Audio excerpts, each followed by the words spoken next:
Hello नमस्कार साथियों, मैं डॉक्टर विकास मिल आप सबका स्वागत करता हूं मेरे आपके अपने YouTube चैनल के टेक एजुकेशन पर। स्वस्थ रहो, मस्त रहो, स्टे हेल्दी, स्टे स्मार्ट। इसी सीरीज में मैं आज आपके लिए लेकर हाजिर हुआ हूं एक बहुत ही इंटरेस्टिंग टॉपिक और एक नया चैप्टर। वो नया चैप्टर खाने से संबंधित है, भूखे रहने से संबंधित है। आप लोग सोच रहे होंगे ऐसा कौन सा टॉपिक हो सकता है और ऐसा कौन सा नया चैप्टर हो सकता है जिसमें खाना खाना भी इंक्लूड है और भूखा रहना भी इंक्लूड है, मतलब कि आपकी फास्टिंग भी इंक्लूड है। तो ऐसा कौन सा आज का चैप्टर है? तो चलिए शुरू करते हैं आज के इस अपने नए टॉपिक को। इसका नाम है इंटरमिटेंट फास्टिंग। इंटरमिटेंट फास्टिंग क्या होती है, ये किसको करनी चाहिए, इसके बेनिफिट अपने शरीर में क्या देखने को मिलते और ये किसको नहीं करना चाहिए, आखिरकार इसको मैनेज कैसे करें, क्या ये एक कोई प्रोसेस है।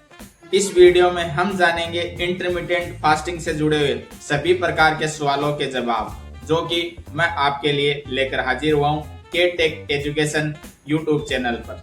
तो चलिए शुरू करते हैं आज के इस अपने नए यूट्यूब टॉपिक इंटरमिटेंट फास्टिंग।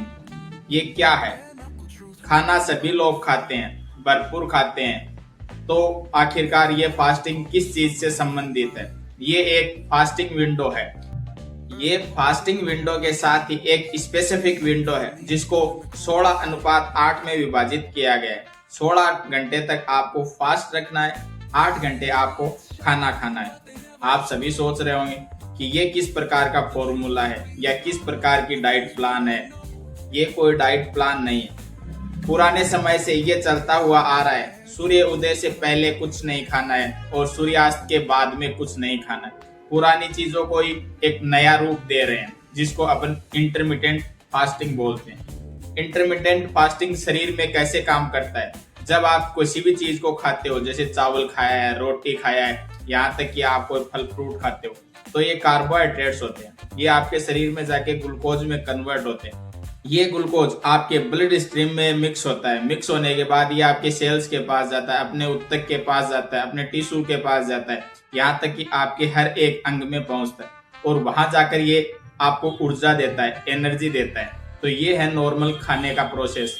तो इंटरमिटेंट फास्टिंग इसको कैसे इंप्रूव करता है? इंटरमिटेंट फास्टिंग आपको रेस्ट देता है, आपके मेटाबॉलिज्म को और आपके डाइजेस्टिव सिस्टम को। इसके साथ ही साथ बहुत लोगों के मन में एक सवाल आ रहा होगा कि अगर 8 घंटे खाएंगे तो एनर्जी मिलेगी, अगर 16 घंटे खाना ही नहीं खाएंगे तो फिर आखिरकार एनर्जी मिलेगी कहाँ से?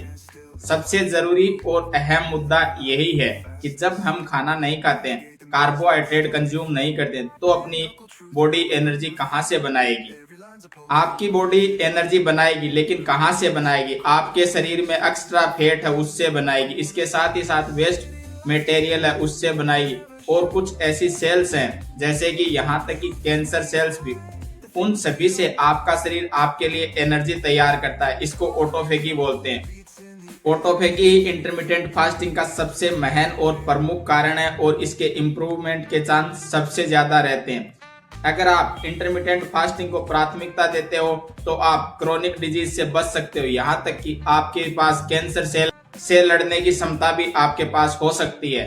इंटरमिटेंट फास्टिंग के बेनिफिट्स क्या क्या हैं, फायदे क्या क्या हैं? ये सबसे पहले आपके वेट को कम कर देता है, आपके वेट लॉस के लिए बहुत ही ज्यादा कारगर साबित होता है। इसके साथ ही साथ आपके फोकस को बढ़ा देता है, आपकी मेंटल क्लियरिटी को इम्प्रूव करता है, आपके इम्प्रूव करता है इंसुलिन सेंसिटिविटी को। ये सबसे ज्यादा महत्वपूर्ण इंटरमिटेंट फास्टिंग के फायदे हैं। इसके साथ ही साथ ये आपको एंटी एजिंग के तौर पर भी काम करता है। तो इसके नुकसान क्या है और ये किसको नहीं करने चाहिए? ये बच्चों के लिए नहीं है, मतलब स्पेशली किड्स के लिए नहीं है, प्रेग्नेंट वुमन के लिए नहीं है, यहाँ तक कि जो लोग क्रोनिक बीमारी से जूझ रहे हैं, जिनको क्रोनिक डिजीज है, ये उनके लिए नहीं है, मेडिकली कॉम्प्रोमाइज्ड पेशेंट के लिए नहीं। अगर आप भी इंटरमिटेंट फास्टिंग करना चाहते हैं तो अपने डॉक्टर की सलाह अवश्य लें। इसके साथ ही साथ इंटरमिटेंट फास्टिंग के और क्या बेनिफिट हैं? इंटरमिटेंट फास्टिंग इसके साथ ही साथ आपके ग्रोथ हार्मोन को 5 गुना ज्यादा बढ़ा देता है। इसमें क्या बढ़ाता है? आपकी बोन की डेंसिटी को बढ़ा देता है, आपका स्टेमिना इंप्रूव होता है, स्ट्रेंथ और मसल्स मास, ये सभी चीजें बढ़ जाती हैं। 5 गुना तक।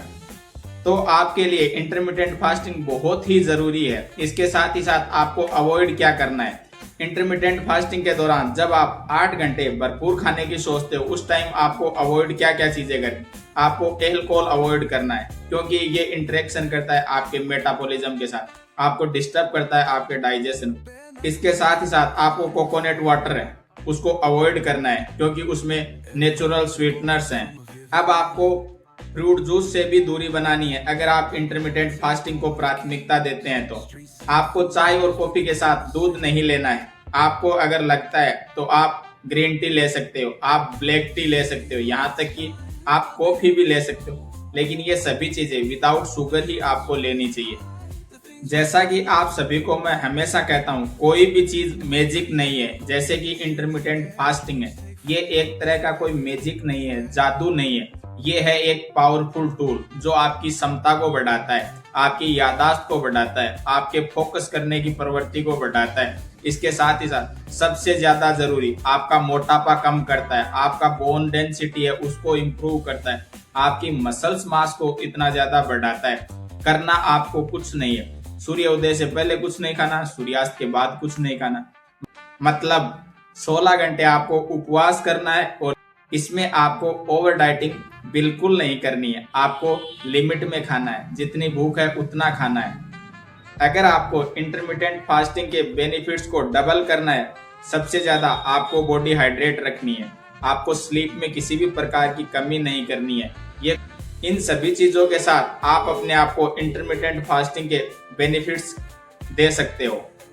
अगर आपको इंटरमिटेंट फास्टिंग से जुड़ा हुआ इस प्रकार का वीडियो नॉलेजेबल लगा हो और आपके लिए यूजफुल लगा हो तो लाइक, कमेंट, शेयर और सब्सक्राइब हमेशा करें। साथ ही बेल आइकन दबाएं जिससे भविष्य में आने वाले वीडियो का नोटिफिकेशन आप तक सबसे पहले पहुंच सकता है और आप अपनी जिंदगी को एक बेहतर जिंदगी बना सकते हैं। आप अपनी लाइफस्टाइल को मेंटेन कर सकते हो और अपनी जिंदगी में इम्प्रूवमेंट कर सकते हो।